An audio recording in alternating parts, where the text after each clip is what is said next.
तेरी गलियों का हूँ आशिक, तो एक नगीना है। तेरी गलियों का हूँ आशिक, तो एक नगीना है। तेरी नजरों, तेरी खुशबू का अब तो ये जाम पीना है। गाना बहुत खूबसूरत था। एक बार की और मैंने किसी वीडियो में ये भजन गाया हुआ है। इस भजन को जिस व्यक्ति ने, जिस संत ने गाया था, श्री पागलानंद जी महाराज करके कुछ है, बहुत खूबसूरत भजन है ये। बहुत खूबसूरत व्यक्तित्व के इंसान थे वो। हफ्ते 10 दिन पहले उनका निधन हो गया। तो खूबसूरत, मैं ही सोच रहा था कि खूबसूरत लोगों की जो डिमांड होती है, जो मांग होती है, वो हर जगह होती है। जैसे मैं अभी अपने पिताजी को बहुत खूबसूरत व्यक्तित्व वाला इंसान मानता हूँ, बहुत कम उम्र में चल बसे। तो लगता है कि ऐसे लोगों की जो डिमांड होती है, ऐसे लोगों की जो जगह होती है, वो हर जगह बनी होती है। यहाँ पे आए थे तो यहाँ से उस जगह ने उनको बुला लिया, वहाँ पे गए होंगे तो किसी और खूबसूरत जगह ने उस खूबसूरत व्यक्ति को उस जगह से उठा लिया होगा। ऐसे लोगों की जगहें फिक्स होती हैं, ऐसे लोगों की मांगें हर जगह होती हैं, ऐसी जगहें ऐसे लोगों की मांग करती हैं। मैं इस तरीके से हंसने का प्रयास करूँगा। ऐसा करने से थोड़ा सा मेरा अनुलोम विलोम भी हो जाएगा, थोड़ी एक्सरसाइज भी हो जाएगी, और ये एक नए तरीके का हंसना है। प्रयास करेंगे, ये अभ्यास में आ जाए तो थोड़ा सा आनंद आ जाएगा। बाकी हम आपसे कुछ खूबसूरत वार्तालाप करने हैं, कुछ सकारात्मक वार्तालाप करने हैं, आपसे चिट और चैट करने आए हैं। साथ में ब्रैकेट में चैंट भी लिख दीजिएगा, क्योंकि हम यहाँ पे भजन करने आते हैं। भजन मतलब क्या होता है? क्या होता है भजन मतलब? बोली। भजन मतलब होता है कुछ अच्छी बातें। जब हम कुछ अच्छी बातों का संकलन जोड़ देते हैं ना, तो उसको भजन कहते हैं, उसको गुनगुना देते हैं, उसको गा देते हैं। एक होता है बोलना, एक होता है गाना। थोड़ा सा उसमें लय, ताल, सांभवी मुद्रा, पता नहीं कौन कौन से लय, स्वर, राग, वैराग्य डाल करके जब हम उसको पेश कर देते हैं, तो ये भजन बन जाते हैं। तो कुछ अच्छी बातों का संकलन ही भजन होता है। ठीक है? ठीक है ना?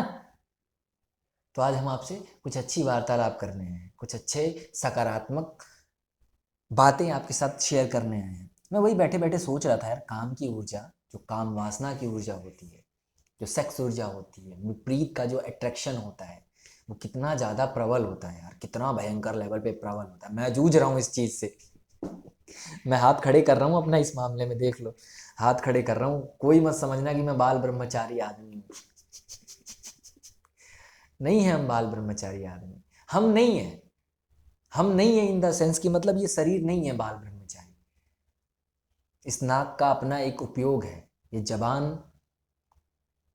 का इसका अपना एक उपयोग है, ये जो होठ मिले हैं, ये सुंदर सा चेहरा मिला है, ये पूरा जो जिस्म मिला है, जो मलद्वार है तुम्हारा, वो जो एनस है, उसका भी अपना एक रोल है। वो बंद हो जाएगा बेटा, खत्म हो जाओगे। जानते हो जो डार्विन ने वो अपनी जो थ्योरी पेश की थी ना, वो कौन सी एक थ्योरी है, बंदरों से इंसान बनने की जो थ्योरी है। जब हम बंदर थे ना, तो हमारे पास ऐसे ऐसे अंग थे जो कि इंसान बनने के राह पर बेफिजूल थे। तो धीरे धीरे इन यात्राओं ने, इन बंदर से इंसान बनने की जो यात्रा रही है, उसमें वो अंग गायब हो गए। जैसे हमारे पीछे एक पूंछ भी थी, तो उस पूंछ की जब जरूरत नहीं थी, तो वो पूंछ धीरे धीरे गायब हो गई। ये जो कान थी, कान, कान थी, ये जो कान था ना, ये देखोगे जानवरों में वो कान हिलता रहता है, वो अपने कान से ही मच्छरों को, मक्खियों को, या फिर कुछ ना कुछ वो करते रहते हैं, वो कान हिलता रहता है। लेकिन हम लोग का कान हिलता क्यों नहीं है? क्योंकि कान, वो जो हिलने का उपयोग धीरे धीरे कम हो गया। तो वो शरीर के डेवलपमेंट ने, वो जो शरीर की भी एक अपनी अंडरस्टैंडिंग है, कोशिकाओं की भी अपनी एक समझ है, वो भी धीरे धीरे धीरे धीरे बड़ी बारीकी से उसको सेंस करती रहती हैं।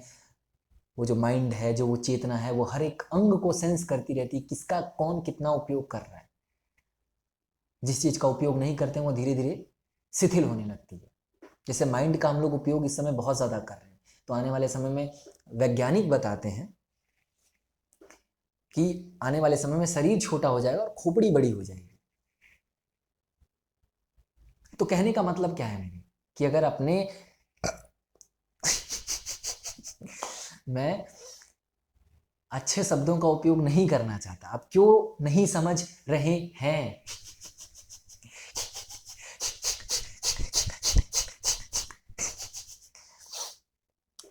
अगर आप अपने उस जेनिटल का, अपने उस लिंग का उपयोग नहीं करेंगे तो आप बुरी तरीके से मारे जाएंगे, बहुत बुरी तरीके से मारे जाएंगे, वो गायब ही हो जाएगा, विलुप्त हो जाएगा।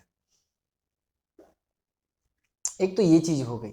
दूसरी चीज है कि कहीं ना कहीं इंसान अधूरा रहता है, हर एक चीज अधूरी है यहाँ पर। पेड़ से लेकर के, पक्षी से लेकर के, पशुओं से लेकर के, जानवरों से लेकर के, हर एक जीव यहाँ पर अधूरा है। जैसे हम पॉजिटिव हैं और सामने वाला नेगेटिव है, जब ये दोनों मिलते हैं तो न्यूट्रल स्थिरता आती है जीवन में। तो मेरे को भी यही लगता है जैसे कहीं ना कहीं हम अधूरे से हैं, खालीपन से हैं। हमारे चेहरे पर ये जो दाढ़ी है, ये शरीर, ये जो आत्मा है, वो एक ऐसे चेहरे की मांग करती है जिस पर दाढ़ी ना हो, जो एकदम चिकनी हो, दोनों का बैलेंस बने तो ये स्थिर हो जाए। ये जो शरीर है, ये जो मन है, कहीं ना कहीं हिंदू धर्म में मैंने ये भी देखा है कि जो शादी का कल्चर है, यार हर जगह कल्चर है, स्त्री पुरुष से के पास आते हैं, संबंध बनाते हैं, एक दूसरे से जुड़ते हैं, तो इसका भी एक मेन रीजन यही है कि कहीं ना कहीं हम अधूरे हैं, हमारे भीतर एक खालीपन है, हमारा पात्र थोड़ा सा खाली पड़ा है। एक स्त्री आती है, वो हमारे पात्र को कुछ भरती है, हम उसके कुछ पात्र को भरते हैं, दोनों का पात्र भर जाता है और हम स्थिर हो जाते हैं। चेतना का भी यही कॉन्सेप्ट है कि हमारी चेतना में भी कुछ, वो जो अंडरस्टैंडिंग का तरह वो बहुत कम है, समझ बहुत कम है, वो जीवंतता थोड़ी कम है। एक स्त्री की चेतना हमारे जीवन में आती है, उस जीवंतता को, उस प्राण ऊर्जा को थोड़ी और अंडरस्टैंडिंग से भर देती है, थोड़ी और वो जागरूकता, वो थोड़ी और समझ, थोड़ी और वो स्पष्टता ला देती है, और दोनों एक दूसरे को पूरा पूरा महसूस करते हैं। लेकिन हर कोई इस पूर्णता को उपलब्ध नहीं हो पाता है। वो जो परिपूर्णता है, बुद्ध और यशोधरा, बहुत कम कपल्स ऐसे होते हैं जो उस परिपूर्णता को उपलब्ध होते हैं। कृष्ण और राधा, कृष्ण और मीरा, इस परिपूर्णता को बहुत कम लोग उपलब्ध हो पाते हैं, क्योंकि कहीं ना कहीं हम उस भौतिक तल पर ही अपने शरीर की, केवल शरीर की पूर्ति कर पाते हैं, केवल भौतिक तल पे शरीर का बैलेंस बना पाते हैं, और वो बैलेंस ठीक से बन भी नहीं पाता है ना, क्योंकि हमने सेक्स को, संभोग को ठीक से जीना जाना ही नहीं। वो गहराई, वो समझ, वो अंडरस्टैंडिंग, वो अवेयरनेस, वो किस लिए हम उसमें उतर रहे हैं, इसकी समझ ही हमारे पास नहीं है। शरीर भी उसी ढंग से बेढंगा हो गया है, शरीर ने भी वो अपनी समझ खो दी है, जहाँ पर वो किसी भी संबंध को गहराई से जी सके, किसी भी स्पर्श को। जब एक स्त्री एक पुरुष को स्पर्श करती है तो उस स्पर्श को कभी गहराई से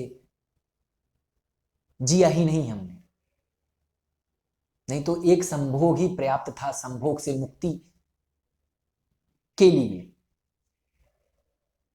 हम आते हैं, छू के भाग जाते हैं, किसी को छूते हैं, छू के भाग जाते हैं।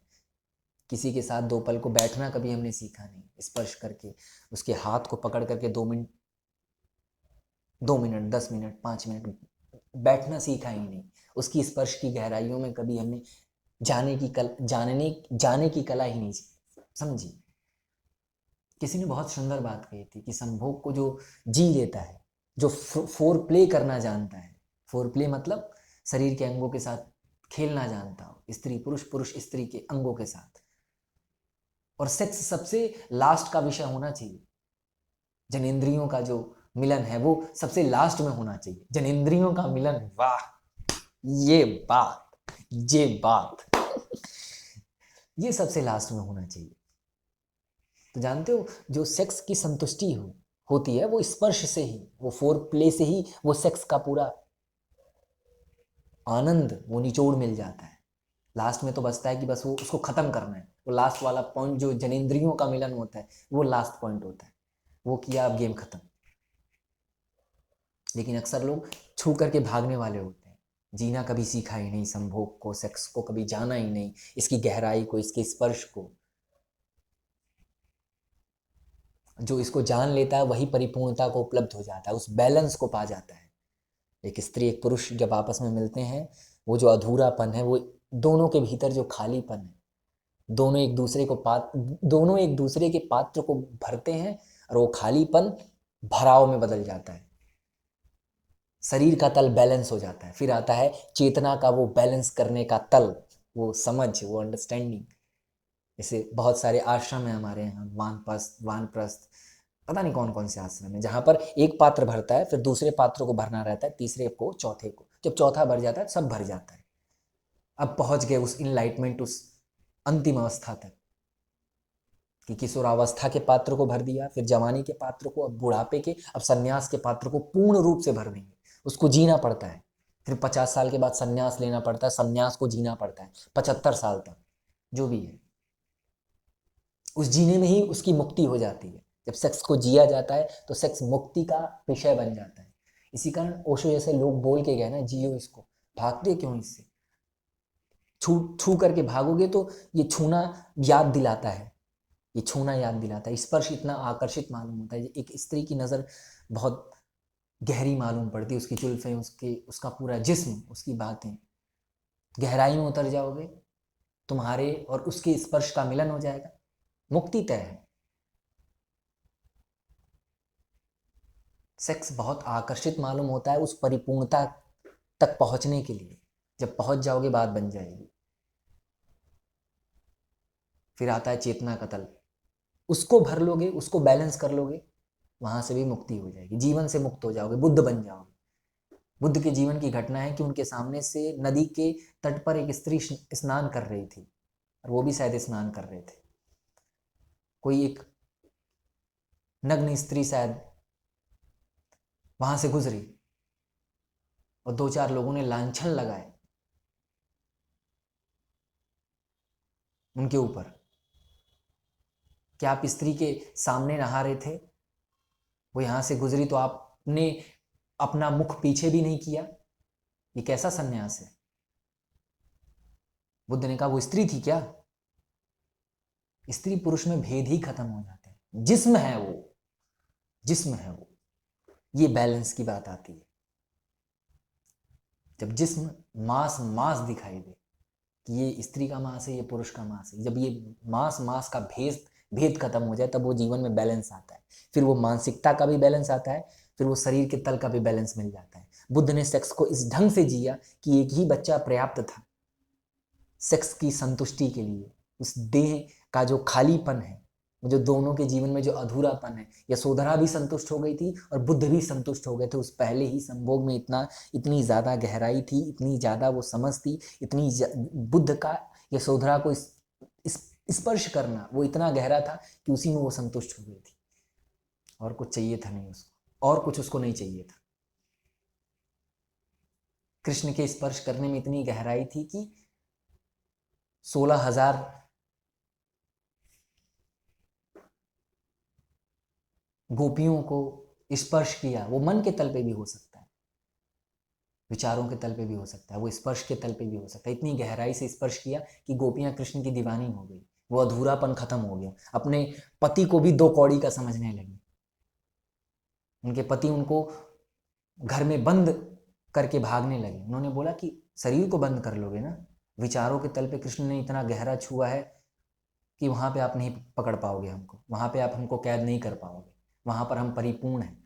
और परिपूर्ण, 2 परिपूर्णताओं में भेद नहीं रहता, 2 परिपूर्णताएं एक परिपूर्णताएं हो जाती हैं। कृष्ण गोपी में कोई भेद नहीं रहा, वो दोनों एक हो गए।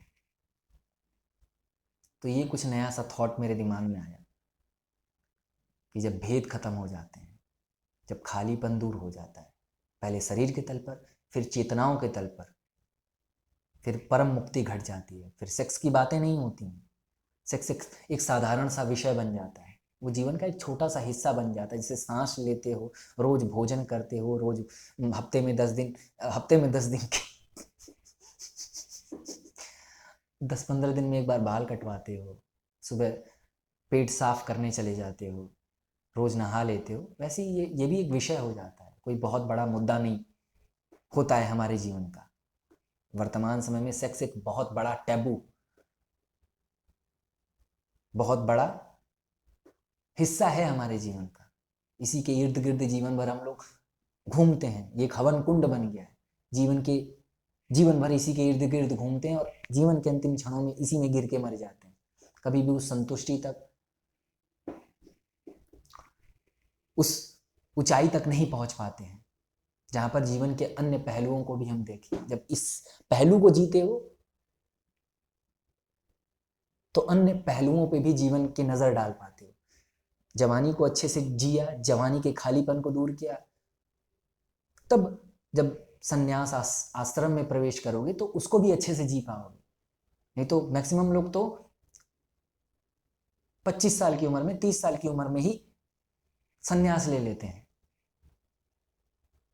जब वो किशोरावस्था का पात्र भरा ही नहीं तो ये पात्र कहाँ से भरेगा। तो संन्यास के समय में भी वो चीज़ें परेशान करती हैं। वो जो जीवन का जो वो पहलू, जो सेक्स था, जो काम वासना थी, उसको जो जीना था, भर करके जीना था, एकदम ध्यान लगा करके, अवेयरनेस के साथ, वो जो स्पर्श को जो गहराई से जीने की बात आती है, उसको जिया नहीं तो संन्यास को कैसे जी पाओगे।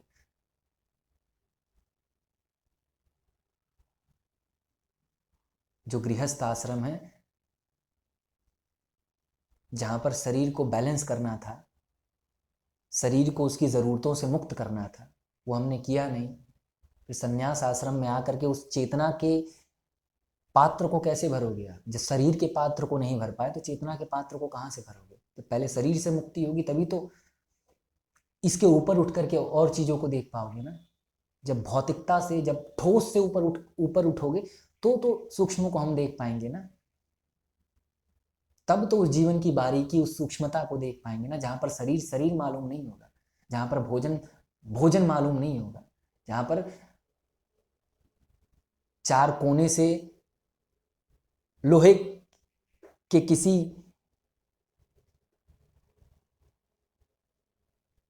हिस्से से घिरी हुई कोई गाड़ी मालूम नहीं होगी।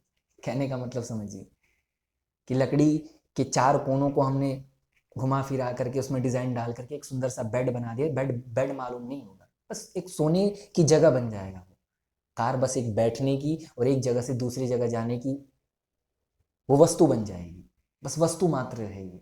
अटैचमेंट नहीं होगा, कोई लगाव नहीं होगा कि कल को वो छूट जाएगी, कल को वो टूट जाएगी, कोई दिक्कत नहीं होगी उससे। दिल नहीं टूटेगा, वही टूटेगी वस्तु। बेड छूट जाएगा, कार छूट जाएगी, भौतिकता छूट जाएगी, सूक्ष्म बच जाएगा। हम उसकी बात कर रहे हैं, हम आपसे उसी की बात कर रहे हैं। तो चेतना का विषय है, उसकी तृप्ति चाहिए। तो आई होप कि जो भी मैंने कॉन्वर्सेशन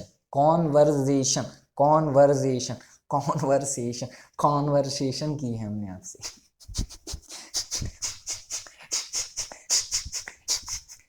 वो आपके दिल की गहराइयों तक पहुंची, वो आपके दिल की गहराइयों तक पहुंच करके आपके दिल को उसने छुआ होगा। वो जो जहां से हार्ट बीट निकल रही है, वो जो ए नोड निकल रहा है, उसको छुआ होगा। वहीं से खून पंप होकर के पूरे शरीर में फैलता है और आपका शरीर का कोना कोना एकदम मेरे शब्दों से भर गया होगा। तो बात बनेगी, तो बात गहराइयों तक उतरेगी, तब जाके समझ में आएगा कि बात गहराई तक उतर गई है। और ये बात मैं अपने लिए भी कर रहा हूँ। आप ये ना समझे कि ये तो आ गया भैया, ये बड़े महात्मा, बड़े संत। कई लोग तो कमेंट करके, अरे गुरुजी आप तो एकदम कतई जहर हैं, एकदम झक्कास। अब उनको आकर के देखो मेरे जीवन में कितनी समस्याएं हैं, कितना परेशान होता हूँ, लेकिन फिर संभालते भी हैं हम अपने आप को। नहीं संभाल पाता हूँ उस अवस्था पर जहाँ पर जीवन में वो प्रेजेंट मोमेंट ही हो, वो अवेयरनेस ही हो, समाधि ही लगी हुई है, वो नहीं हो पाता। जद्दोजहद लगी होती है।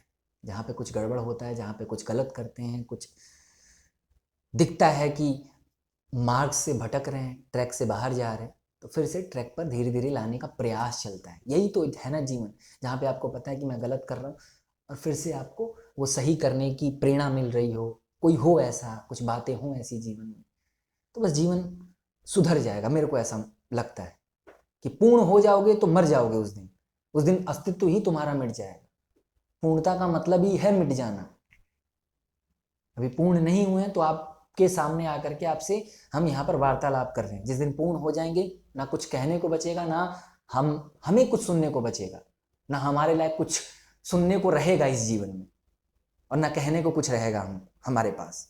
अभी कुछ अपूर्णता है जीवन में, कुछ खालीपन है, कुछ जद्दोजहद है, कुछ भटकाव है, कुछ परेशानियां हैं, कुछ चिंतन है।